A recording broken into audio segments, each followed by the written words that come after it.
I imagine I speak for many when I talk, as I have recently, about the numbing horrors of what it is we're watching happening in our schools and how unbelievable it is to me in a free America that we can't do the basic thing of protecting our children when the rest of the world can do it so much better than we do it. You know, in politics, there are a lot of formed and older views, a lot of older leaders who have failed us through corruption and through bad practice. We're joined by the youngest member of Congress. He's 26. And I think that much of the change that we need in leadership has to come from young people who are tired of stuff. I can't imagine how angry everyone is about what's happening with guns in schools. He's the new U.S. representative for Florida's 10th congressional district in Orlando. He's surrounded in Florida by insanity, by gun laws that are crazy, and he's pissed off. So, Congressman Maxwell Frost, thank you for joining us. Let's start here because I blame our leaders. The American people have spoken in polls and otherwise. They're not good with where we are with guns, and our leaders continue to fail us. So let's start here. Why? Is it as simple as money? We're corrupt, and the NRA has everybody in their pocket because they've got a lot of money. Yeah, well, thank you so much for having me on. And yeah, at the end of the day, most of the issues, the lack of action, action in the wrong direction that we see in this country really boils down to corporate profits, greed, and this system, which essentially set up so that way billionaires can spend unlimited amounts of money in election and really put politicians into submission. So this whole issue of gun violence, of course, there's a lot of different things associated with it. Our culture, the fact that we have the most guns in this country than any country has in the world, like all these things are part of the problem. But at the end of the day, organizations like the NRA, they like to say that they are an advocacy group for gun owners, and that's a lie. They're not an advocacy group for gun owners. They're a lobbying front for gun manufacturers to make the most money, so that way the gun manufacturers make more money. So at the end of the day, it really does boil down to these corporate profits, and it's on gun violence, it's on climate, it's on healthcare, it's on marijuana, it's on almost every issue you could think of where money and profits are valued more than people. Congressman, I would assume that most of us have like a healthy skepticism about government, about corruption in government, and that kind of thing. But I'm curious, what's something that really shocked you about how the sausage gets made once you actually became a part of the Congress? I would say this, like, we hear politicians all the time talking about, oh, we need bipartisanship, and they always blame the other party, this and that. When you come to Congress for orientation, so you get elected, right? Less than a week later, you got to be in DC. You get elected on Tuesday. That Sunday night, you have to be in DC for your orientation. It's kind of like school. You do a week, you get Thanksgiving break, you come back, you do another week. The operation of Congress is very partisan. And what I mean by that is you are separated from this. Democrats, Republicans get separated for the majority of the day. When you actually get in the Congress, you go into the chamber, Democrats, Republicans sit on different sides of the room. We have different cloak rooms, which are like the break rooms. We're just completely separated because that's how the operation works. And so that's something that was a little surprising to me, because I think a lot of times we might turn on the news and feel like, oh, well, it just has to do with the people, and that's a huge part of it. But it's also just the way that it is here and the way that it was built. And I think it's important for, people to keep that in mind. Can you explain to us a time that you were just shocked by how profound the corruption is? I mean, every day I'm shocked. I sit on the House Oversight Committee, and this committee has very broad jurisdiction. This is where they're investigating Hunter Biden's laptop and the southern border. And I got all your favorites on it, Marjorie Taylor Greene, Lauren Boebert, Jim Jordan, all these folks who are very far right. And every day, I'm hearing things on this committee that just blow my mind. For instance, just last week, we had Manuel and Patricia Oliver here at a hearing. Manuel and Patricia Oliver, they lost their son Joaquin in the Parkland shooting. Their son was shot to death and died at school. And in the hearing, the mother stood up and said something because her son was, shot to death, and these Republicans were lying about gun policy. And she said one thing and sat down, and they had them both dragged out of the room, and he was arrested. And it was just a horrible scene from, with a father who lost his son in a shooting. For me, it's like, where's the humanity? And that that was shocking to me. Just we could disagree on issues, but where's the humanity for a father who lost his son in a shooting? It's one thing for us to feel helpless. It's another thing for you to feel helpless. You've introduced legislation that would create a National Office of Gun Violence Prevention. So explain to me how frustrating it is to know that something so very simple, something so very human, something that Americans want, Americans have been polled and they want this, has so very little chance of actually becoming law. Yes, at least for these next 2 years. And here's the thing. What I'm saying is this: if we're unable to get bipartisan support on this, it showcases exactly what's going on in this Republican Party in Congress. This legislation that we put forward, and for people to know, it's to simply create a federal office of gun violence prevention. It does not exist. There is no federal office that looks at this issue, and it's a daily issue. We lose 100 lives a day. There should be a daily solution. If Republicans can't get on board with this, it's just hard to understand. It has nothing to do with gun policy, and it's just creating an office to look at the issue. And so we're hoping we'll be able to get bipartisan support. And if not, in 2 years, when Congress changes over, hopefully we'll be able to pass this, because I think it's really important that we're looking at what's going on. A lot of times, people only talk about gun violence when it's a mass shooting. Mass shootings are horrible. Think about the carnage. Think about how big of a deal it is. Gun violence only makes up 1%, or mass shootings only make up 1% of gun violence. Most gun violence are actually suicide, and then also what folks will call daily gun violence, quote unquote, in a lot of our Black and brown communities. And so what we have to do is look at, how do we prevent gun violence before it even happens? So it is gun laws. We do need to make sure guns don't get in the wrong hands. But there's a whole other side of this that a lot of times people don't talk about, and it's about quality of life, standard of living.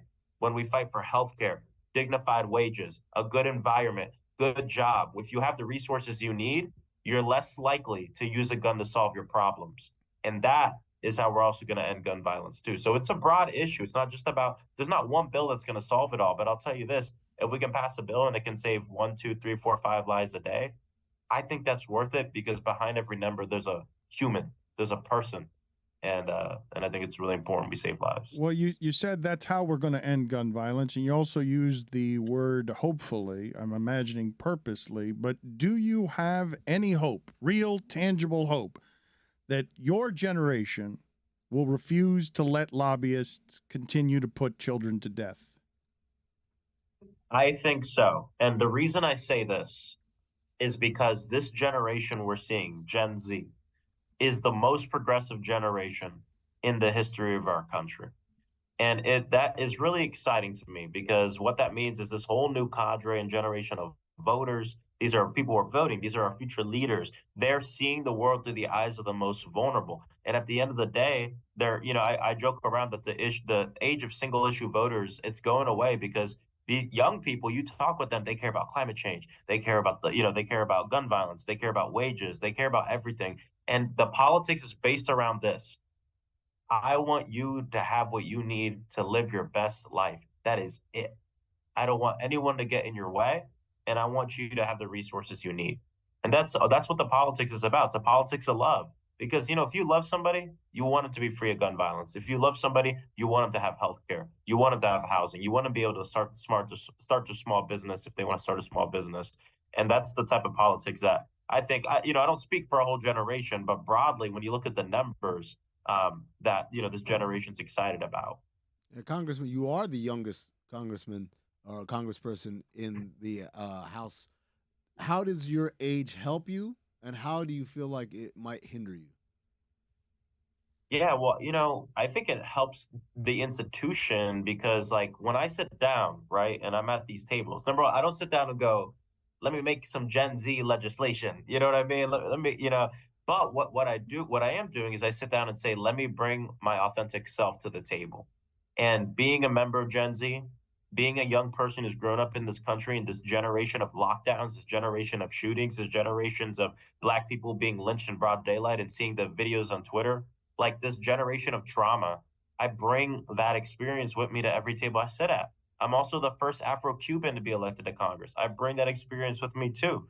I bring the experience of being born and raised in Florida, a state that's going through a lot right now. And so when I bring 100% of who I am as a human to the table, that benefits the institution. And we don't have enough young people. We don't have enough working people. We don't have enough folks who are really looking to bring that experience to Congress and office. So we'll keep fighting to change the numbers. Choose from And among. I'm sorry. Go ahead. no, I was going to say, I forgot. In terms of hindering, there's been a lot of young people elected to office that I think have gone through a lot of stuff to make it possible for, my entry was a bit, it was, number one, I had a very difficult race, but once I got here, I didn't go through what a lot of other younger members have gone through. And I think it's because they bored so I wouldn't have to, right? And it's like, I feel really respected by my caucus. And obviously there's things and there's small jokes and this and that, but I don't feel like my age is a huge thing that's hindering my ability to legislate or do what I need to do. Well, what's hindering your ability to legislate is that no one has any ability to legislate because everyone's fighting over stupid shit, and you're surrounded by assholes. But when you look at the state of Florida, you feel what from among these two feelings most? Embarrassed or afraid?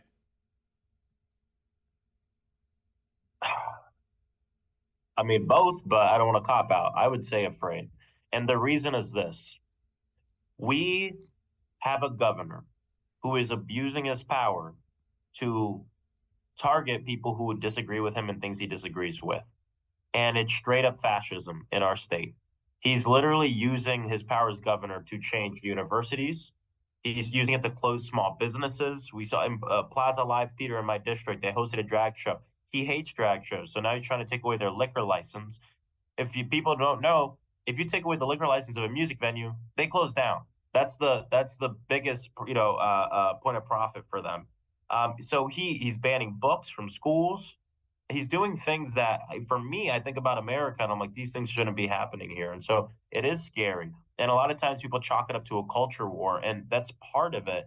But I don't like to leave it at that because this is real. Like, this is going to have real impact on people, whether it's LGBTQ plus people, trans people, Black people, Latinos, Hispanics, immigrants. And there's a lot of people probably listening right now or watching what's going on at home might be saying, well, that doesn't have a lot to do with me and my family. And my message to everyone is, it has everything to do with you, because we should want all of our people to do well. And as the governor focuses on trans kids in schools, which is, just let people live their lives, you know what I mean? He's not focusing on affordable housing. He's not focusing on raising wages. He's not focusing on ensuring that working people have the resources they need. And that's why this whole thing is tied together with every single one of us. You've seen how divided everyone is, and I have been truly shocked in recent years that basically any set of facts that I put in front of anyone, there will be politicized talking points on both sides. I don't see, when there are dead children in schools, how there is another side to we need to fix that. But very quickly, after the most recent school shooting, I saw and watched in horror as the conversation immediately became on the right about the trans person doing the shooting and how that gets weaponized and masks or clouds what we're talking about, which is the video we've now seen of a police force doing their job correctly, walking past a dead child on the floor in order to kill a person. So I ask you, when you see all of this go out into the atmosphere and the argument on the other side becomes, well, it was about this person doing the shooting and that this is a trans person and not about the guns and not about the dead children. Your reaction when that happens is what? The Republican Party leaders, I always say the leaders because not all people who are registered Republicans think this way, but the party leadership is this way. They always look for ways to cop out and get around the subject at hand.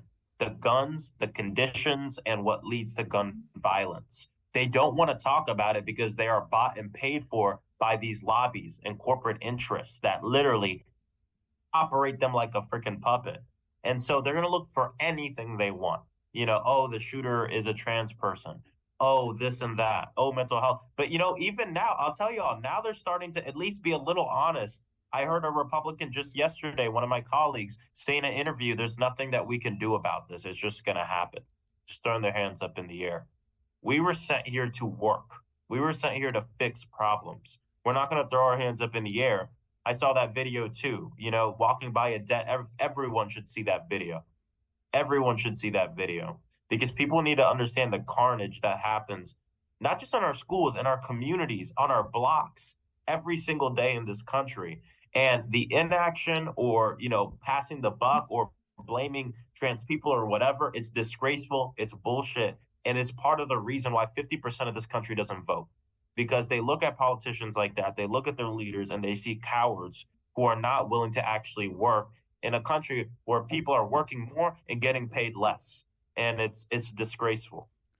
Congressman, with all due respect, we can blame it on the Republicans being nefarious, but I can also blame it on the Democrats being too weak to stop them. Yeah, no, I mean, Democrats traditionally, and this is, a lot of times people talk about contention in the party between progressives and moderates. And I actually, being in here, would say it's about ideology, but it's not just that. It's also about tactics. And it's about deciding how we want to operate. And there are a lot of folks in our party, not just in Congress, but just in general, who still think we're in the age of backroom bipartisan deals and this and that. And it's just not the way the Republican Party is working. They are on the offense. You look at someone like Ron DeSantis, he's just trying things. He doesn't know if they're constitutional, unconstitutional, whatever. He's just going with all the fascism, oppressing people, seeing if it works and getting through his agenda. And he's being very aggressive. And I just think Democrats need to also be aggressive. It's not a tit for tat thing. There is a wrong side and there is a right side.